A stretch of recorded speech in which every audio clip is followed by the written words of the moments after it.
మనకి చిన్నప్పటి నుంచి బాగా చదువుకోవాలి, బాగా చదివితే మంచి ఉద్యోగం వస్తుంది అని అందరూ చెప్తారు. మా తమ్ముడు బాగా చదువుకున్నాడు, మంచి ఉద్యోగం చేస్తున్నాడు, చక్కగా పెళ్లి చేసుకున్నాడు, 2 పిల్లల్ని కన్నాడు, ఈ ఇల్లు కట్టుకున్నాడు, కారు కూడా కొనుక్కున్నాడు, చక్కగా హ్యాపీ లైఫ్ లీడ్ అవుతుంది. ఇంతలో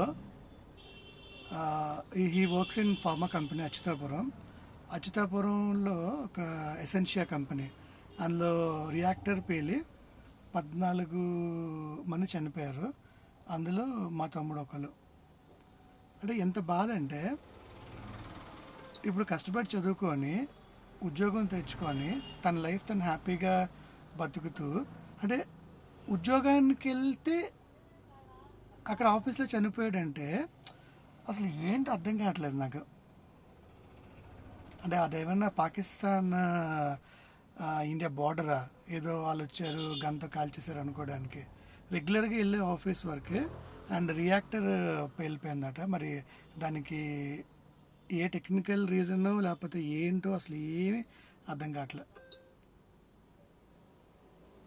మా ఫ్యామిలీలో అసలు చాలా అంటే చాలా ట్రాజడిక్ సిచ్యువేషన్. ఆడికి హార్డ్లీ 32, 33 ఉంటాయి. మ్యారీడ్ అండ్ 2 చిన్న పిల్లలు. ఒక అమ్మాయి 3 years, ఒక అమ్మాయి ఇంకా 3 months, మొన్న మేలో పుట్టింది, ఇంకా 3 months.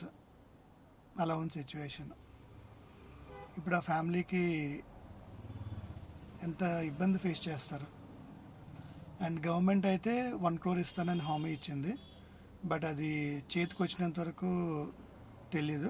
ఇన్ కేస్ నిజంగా కనుక గవర్నమెంట్ చెప్పినట్టు ప్రకారం 1 crore ఇస్తే అట్లీస్ట్ వాళ్ళ పిల్లలకైనా భవిష్యత్తు బాగుంటుంది అనుకుంటున్నాను.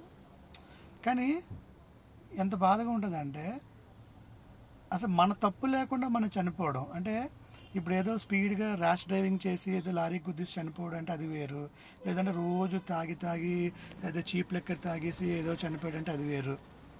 నార్మల్గా కష్టపడి చదువుకొని ఉద్యోగం తెచ్చుకొని రెగ్యులర్గా ఉద్యోగానికి వెళ్ళి ఆఫీస్లోనే ఏదో రియాక్టర్ పేలిపోయి చనిపోయారు అంటే చాలా ట్రాజడిక్ సిచ్యువేషన్ అసలు.